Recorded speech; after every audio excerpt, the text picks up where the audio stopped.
beberapa tokoh-tokoh nasional yang berkumpul dalam forum kedaulatan NKRI datang ke Badan Intelijen dan Keamanan Mabes Polri.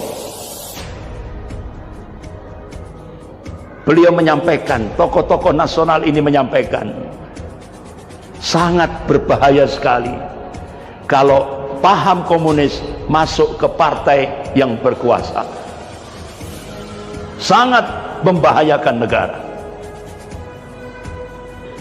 Bahkan sekarang realitasnya koruptor dan komunis bersahabat erat. Mereka bekerja sama gotong royong untuk menghancurkan Pancasila. Ini Pak. Makanya sekarang koruptor lebih mulia daripada ulama di Indonesia ini. Coba kalau koruptor yang BLBI yang ngerampok triliunan rupiah itu, iya kan? Triliunan ini. Begitu turun dari pesawat yang nyambut siapa Pak? Menteri. Tangannya diborgol apa enggak? Enggak. Sementara ulama, padahal salahnya cuma prokes, kerumunan, ya kan? Diborgol, bahkan siap ditembak oleh, ya kan? Ya kan? Nah, itu. Diperlakukan seperti penjahat. Inilah yang terjadi di Indonesia. Bangun laskar Islami. Bangun laskar Islami. Duh, ulama-ulama Madura kaget. Lu kok laskar Islami Ustaz? Kok militer? Akhirnya saya kasih prolog. Begini para masyayikh. Presiden sudah menandatangani undang-undang ekstremisme. Kapolri gayung bersambut akan menciptakan PAM Swakarsa di seluruh provinsi di seluruh Indonesia. Ini yang menjadi kegelisahan tokoh-tokoh ulama di Indonesia. Kalau ini terjadi, ke depan umat Islam akan saling bunuh satu dengan yang lainnya. Ini loh, bahayanya itu seperti itu.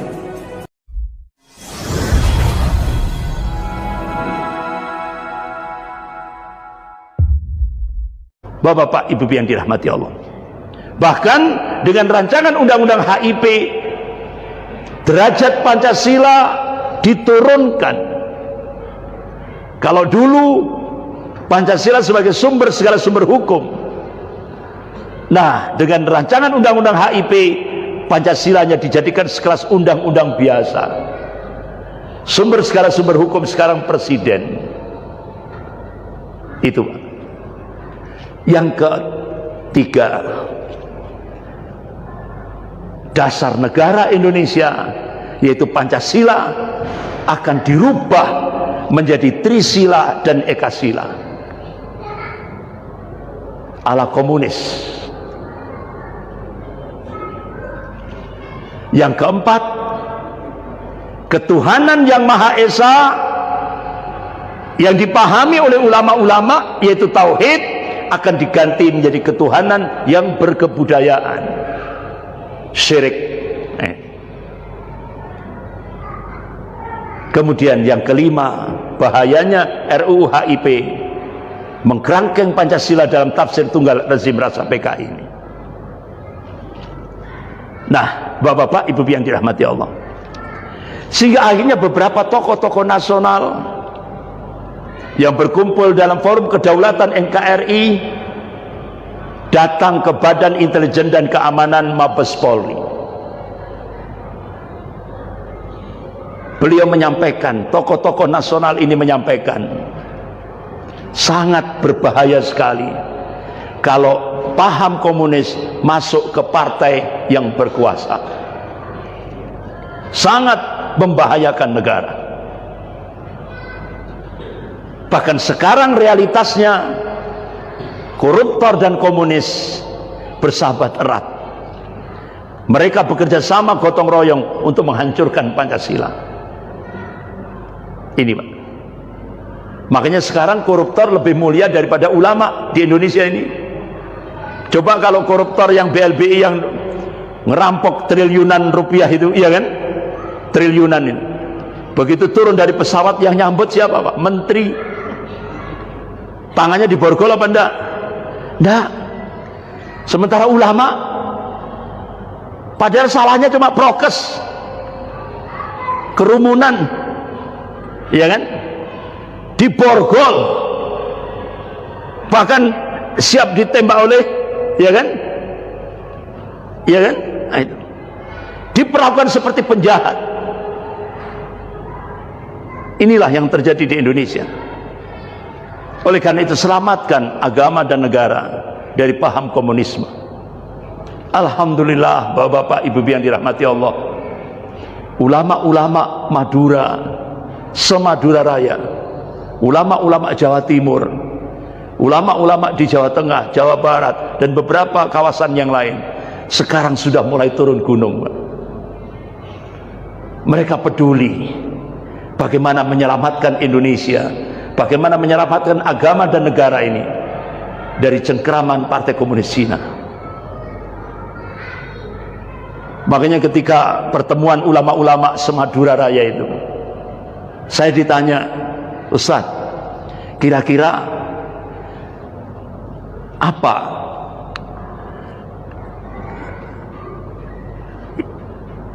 badan, artinya sebuah organisasi sebagai wadah kita untuk berjuang, karena kita semuanya ini lintas ormas. Jadi yang hadir, Pak, itu ratusan kiai, kiai sepuh, kiai muda, semua lintas ormas dari berbagai ormas Islam, duduk bersama ingin menyelamatkan agama dan negara dari paham komunisme ini. Akhirnya saya menyampaikan,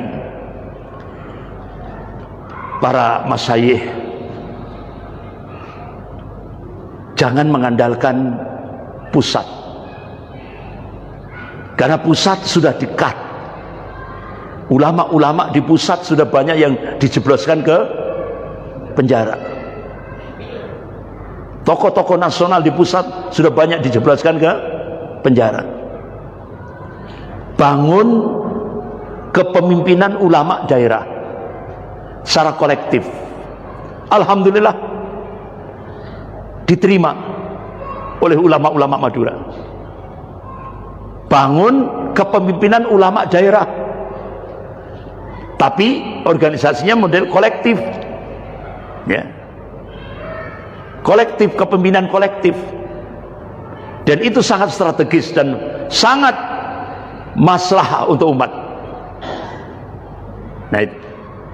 Kemudian saya ditanya lagi, kira-kira apa programnya? Kita ini waktunya sedikit, 2024 itu kan tinggal 3 tahun. Akhirnya saya sampaikan 5 program. Program yang pertama, ya, kalau saya di luar Madura mengatakan dakwah tauhid harus terus kita gerakkan, ya, harus terus kita gerakkan. Yang kedua, jadikan pesantren-pesantren kita, madrasah kita, lembaga pendidikan Islam kita menjadi sarana strategis untuk membangkitkan semangat Safatul Islamiyah. Yang ketiga, bangun as-siyasah as-syar'iyyah. Artinya apa? Ayo umat ini jadikan melek politik, jangan sampai buta politik. Melek politik. Karena apa? Kiai Haji Ahmad Dahlan, Allahumma yarham, pendiri Perserikatan Muhammadiyah, pernah memberikan peringatan, kalau umat Islam Indonesia ini buta politik, apa yang terjadi di Andalusia itu akan terjadi di Indonesia. Habis, tidak tersisa. Itu. Kemudian yang keempat, iktisadiyah Islamiyah. Bangun kekuatan ekonomi umat. Dari mana? Masjid. Lewat apa? Kekuatan jamaah. Ini. Kemudian yang kelima, bangun laskar Islami. Bangun laskar Islami. Duh, ulama-ulama Madura kaget. Lu kok laskar Islami, Ustaz? Kok militer? Akhirnya saya kasih prolog.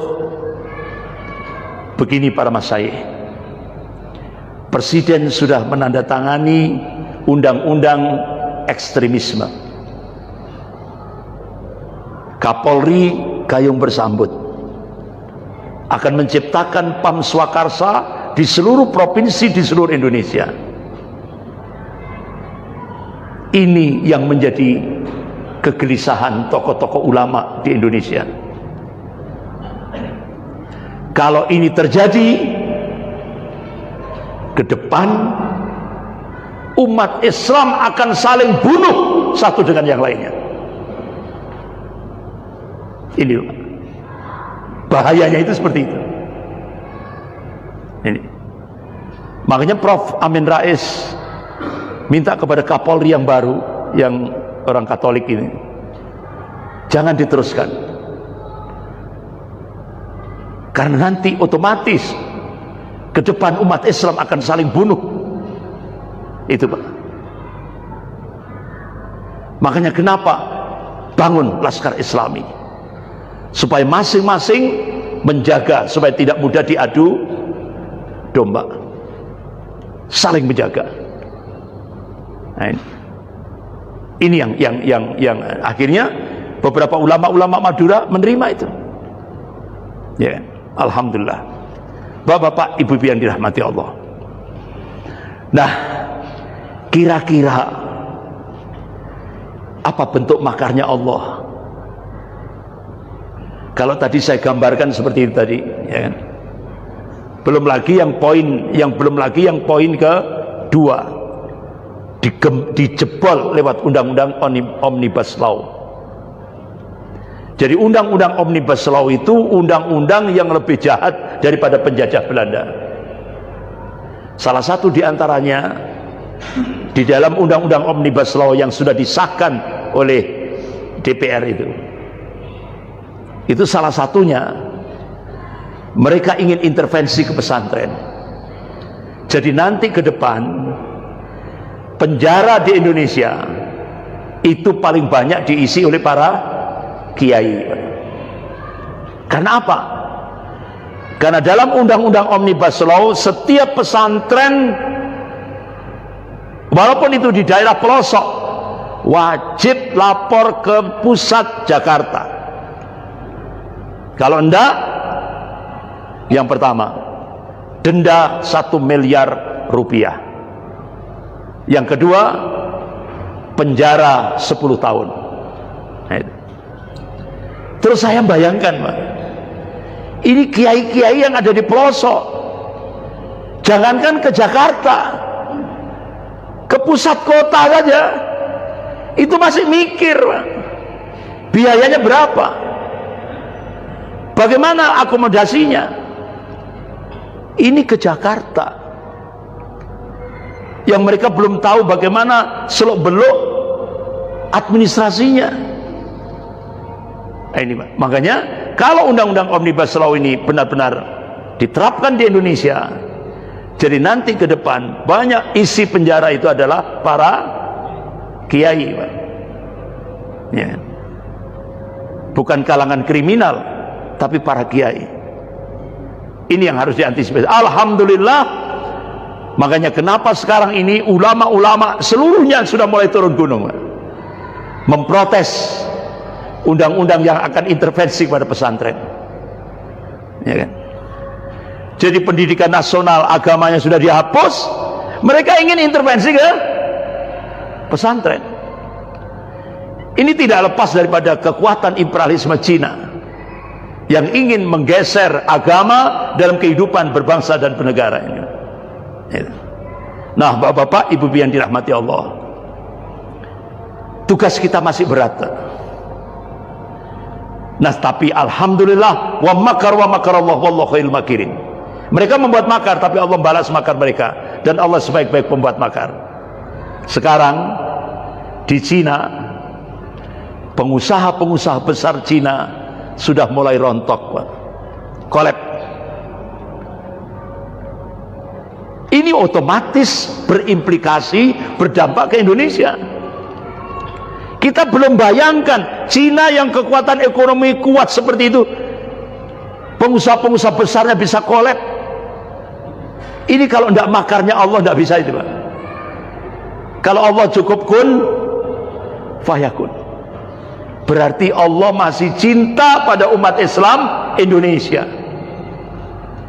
Allah masih cinta, dan ini mungkin ini doanya orang-orang soleh yang tidak pernah muncul di permukaan, orang-orang yang banyak takarub ilallah, yang tidak pernah dikenal oleh manusia, tapi doanya ijabah. Alhamdulillah, Allah masih menyelamatkan umat Islam di Indonesia ini. Makanya pada saat di Madura itu saya katakan, nanti kalau berita ini benar, tolak ukurnya lihat nanti bagaimana MOU pembangunan kereta cepat Jakarta Bandung. Kalau berubah MOU-nya, berarti berita itu benar. Ternyata pembangunan kereta api cepat Jakarta Bandung berubah MOU. Jadi sekarang yang awalnya MOU-nya semua pembiayaan dari pengusaha Cina, sekarang pemerintah kebebani, jadi diambilkan dari APBN. Karena pengusaha-pengusaha besar Cina sudah mulai kolab. Dan nanti ini akan berdampak ipolisosbud hankam. Ini sudah makar Allah sedang berjalan. Alhamdulillah, kita bersyukur kepada Allah. Umat Islam, kenapa? Selangkah lagi Indonesia itu maju dijadikan negara komunis, selangkah lagi. Tapi alhamdulillah, ternyata Allah memberikan pertolongan, jebol Cina. Pengusaha-pengusaha besarnya sudah mulai kolab. Dan ini berdampak bagi Indonesia. Tinggal tunggu tanggal mainnya. Tapi di Indonesia sekarang kita masih dihadapkan oleh tantangan internal. Jadi sebenarnya musuh kita itu kan bukan kekuatan orang-orang kafir, tapi paling banyak dari dalam, Pak. Apa statementnya Profesor Mahfud MD? Dakwah kita mengindonesiakan Islam, bukan mengislamkan Indonesia. Berarti Pak Mahfud menyatakan Islam ini belum sempurna, sehingga perlu diindonesiakan, sehingga dimunculkan aliran Islam Nusantara. Itu, Pak. Karena dianggap Islam masih belum sempurna. Nah, terus Yaumil Jum'ah, saat Rasulullah berada di padang Arafah, beliau di atas untanya, turun ayat terakhir, wahyu yang terakhir, Al-yawma akmaltu lakum dinakum wa atmamtu alaikum ni'mati wa raditu lakum Islam Madinah. Pada hari ini telah kusempurnakan agama bagimu, telah kucukupkan nikmatmu untukmu, wa raditu lakum Islam Madinah, dan telah kuridhoi Islam ini sebagai agamamu. Sejak saat itu Islam sudah sempurna. Tapi menurut Pak Mahfud MD, Islam belum sempurna. Makanya dibuatlah Islam Nusantara, sampai dibikin juga fikih Islam Nusantara. Jadi tantangan kita masih ada, Pak. Belum lagi perjalanan resmi Kiai Haji Khalil Yahya Stakuf ke Israel. Bahkan sampai pernyataan resmi Kementerian Luar Negeri Palestina mengutuk kehadiran delegasi NU di Israel yang dimotori oleh Kiai Haji Yahya Khalil Stakuf, yang beliau ini akan dijadikan kandidat ketua PBNU yang akan datang ini. Akhirnya Profesor Said Agil Sirot mengklarifikasi. Jadi keberangkatan Sekjen PBNU ke Israel itu bukan atas nama PBNU, tapi atas nama pribadi. Nah, akhirnya Bapak-bapak, Ibu-ibu yang dirahmati Allah, sekarang kan zaman digital. Jadi era digital itu sadis, Pak. Kenapa kok sadis? Jejaknya itu tidak bisa dihapus. Sadis, ya. Tidak tahunya begitu dibuka, klik, muncul 2 undangan resmi dari pemerintah Israel. Satu berbahasa Ibrani, satu berbahasa Inggris. Ternyata pemerintah Israel mengundang Kiai Haji Yahya Khalil Stakuf itu atas nama Sekjen PBNU, bukan atas nama pribadi. Ini berarti Profesor Said Agil Sirot berbohong berarti. Nah, ini Pak, undangan resminya. Jadi kerjasama antara NU dan Israel, sehingga nanti setelah muncul Islam Nusantara akan muncul lagi Zionis Yahudi Nusantara. Ini tantangan kita, Pak. Tantangan kita ke depan. Nah, ini. Jadi akhirnya Sekjen PBNU diterima oleh Presiden Israel resmi, dan diterima oleh Perdana Menteri Israel Benyamin Netanyahu. Ini Kiai Haji Yahya Khalil Stakuf.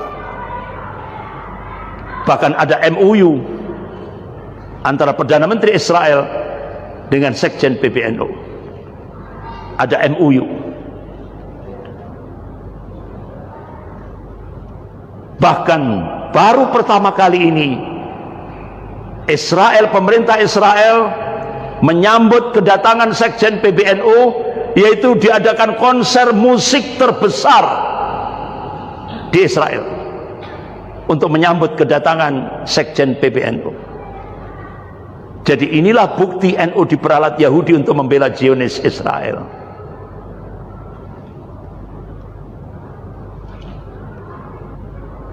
Sehingga akhirnya tokoh-tokoh Palestina marah, Pak. Kenapa? Otomatis kedatangan Sekjen PBNU tidak dijadikan legitimasi oleh Israel untuk menjajah Palestina. Ini. Nah, Bapak-bapak, Ibu yang dirahmati Allah. Jadi kakak dengan adik sama. Adiknya pro Yahudi, kakaknya juga pro Yahudi. Jadi tantangan kita ke depan masih berat dari internal kaum muslimin. Makanya lemahnya umat Islam di Indonesia itu bukan karena kuatnya orang kafir. Lemahnya umat Islam di Indonesia itu karena banyaknya orang munafik. Nah, ini. Jadi inilah tantangan kita, Bapak-bapak, Ibu-ibu yang dirahmati Allah. Oleh karena itu, sebagai penutup, ya, sebagai penutup, ayo umat ini dicerahkan. Jadi sebelum nanti muncul tantangan ini tadi, ayo jamaah, minim jamaah, ya kan, cerahkan apa itu arti liberalisme, apa itu arti sekularisme, apa itu arti komunisme, apa itu arti ateisme. Karena 4 ideologi ini akan lebih semarak dijajakan di Indonesia untuk menjauhkan umat Islam dari akidahnya yang sahih. Dan ini akan digerakkan dari atas ke bawah. secara terstruktur, sistematis dan masif. Yang kasihan itu orang awam, kan nggak ngerti Pak, apa itu liberalisme, apa itu sekularisme, komunisme, ateisme. Ayo kita cerahkan umat ini tentang bahayanya ini. Dan Majelis Ulama Indonesia Pusat sudah mengeluarkan fatwa tahun 2005. Liberalisme, sekularisme, komunisme, ateisme haram hukumnya bagi umat Islam di Indonesia. Ini fatwa Majelis Ulama Indonesia Pusat tahun 2005. Ini yang harus kita kembangkan. Nah sekarang mau dikembangkan lagi, tidak tanggung-tanggung. Yang nyebarkan ada lagi pluralisme, ya kan? Ada lagi pluralisme, liberalisme, pluralisme, sekularisme, komunisme, ateisme. Tidak tanggung-tanggung. Yang menyebarkan pertama kali adalah Pangkostrat, Letnan Jenderal Dudung. Kemudian diapresiasi oleh Menteri Agama. Oh benar itu, semua agama sama. Astagfirullah. Ini jadi bapak-bapak 5 hal ini belum kelupa saya, ini harus tambah 1 ini Pak. Liberalisme, pluralisme, sekularisme, komunisme, ateisme. Ini harus disampaikan di tengah-tengah umat supaya umat tahu, tidak dikadali terus gitu. Supaya umat terselamatkan akidahnya, ya kan? Jadi tantangan ke depan adalah tantangan akidah, ya kan? Saya kira itu dulu, lebih kurangnya saya mohon maaf. Saya akhiri, astagfirullahaladzim, subhanakallahumma wa bihamdik, asyhadu an la ilaha illa anta astaghfiruka wa atubu ilaik, wabillahi taufiq wal hidayah, wassalamualaikum warahmatullahi wabarakatuh.